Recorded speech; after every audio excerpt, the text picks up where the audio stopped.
Snow fell softly that Christmas Eve, covering the old stone church in a white, shimmering blanket. Golden light glowed through the stained glass windows, and the last notes of the evening service faded into the cold night air. People stepped out with warm coats, cheerful chatter, and the comfort of family waiting at home. But on the church steps, sat a young woman, barefoot, shivering, and alone.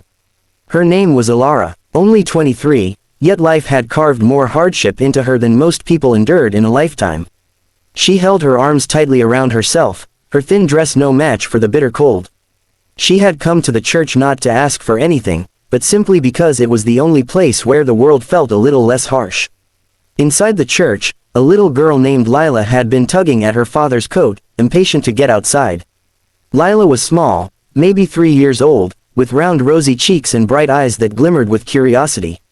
She wore a red winter coat with tiny gold buttons, and her pigtails bounced with every step. As soon as she stepped outside, Lila froze, not from the cold, but because she spotted Alara on the steps. The child tilted her head, studying the young woman the way only a child could, without judgment, only wonder. "Daddy," Lila whispered, pulling on her father's sleeve. "Why is she sitting there?" Her father, Daniel, looked at the girl on the steps and sighed.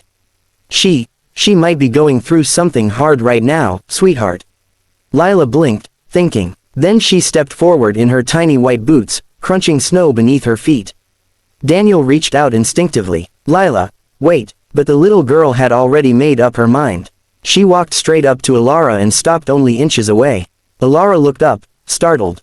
She hadn't expected anyone to approach her, especially not a child. "Hello," she whispered, unsure if she should smile. The little girl stared at her for a long moment, then her lips curved into a soft smile. "I think you need a hug," Lila said simply. Before Alara could respond, the toddler wrapped her little arms around her. Warmth flooded through Alara's frozen body, but even more overwhelming was the feeling she hadn't felt in years, human kindness. Tears formed in her eyes, falling silently onto the little girl's coat. Thank you," Alara whispered, her voice breaking. Daniel stepped closer, moved but cautious. "I'm sorry if she bothered you." "She didn't," Alara said quickly, wiping her tears with trembling hands. "I haven't been hugged in a very long time." Daniel's expression softened. The young woman looked exhausted, hungry, and desperately cold.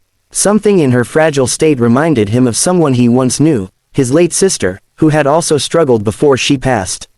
He crouched beside Alara. "Are you okay? Do you need help?" Alara hesitated. Pride had kept her silent for months. But tonight, something inside her cracked open. "I lost my job 3 months ago," she said quietly. "Then, everything else fell apart. I've been trying to get by, but winter is harder than I expected. I didn't want to ask for anything. I just needed somewhere safe." Lila, still holding her hand, looked up at her father. "Daddy, can she come with us? She's cold." Daniel didn't answer right away. He looked at Alara, really looked. Behind her exhaustion, he saw someone kind, someone who had been pushed down, not broken.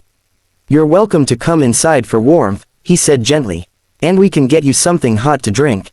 Would that be okay?" Alara nodded slowly, grateful yet overwhelmed. "I don't want to be a burden." "You're not," he assured her. Daniel wrapped his coat around her shoulders. The warmth made her shiver, as if her body was remembering what comfort felt like. He helped her stand, and Lila proudly held her hand, guiding her inside like a tiny guardian angel. As they entered the church hall, volunteers were still packing up from the service. Daniel explained quietly, and without hesitation, they brought blankets, a cup of steaming soup, and a pair of warm socks. Alara ate slowly, tears slipping down her cheeks, not from sadness, but from the unfamiliar feeling of being cared for. Lila sat beside her, swinging her little legs. "Daddy says hugs make everything better," she said seriously. Alara smiled through her tears. "Your daddy is very wise." Lila leaned closer. "You can have another hug if you want." This time, Alara laughed softly, something she hadn't done in months, and hugged the child again.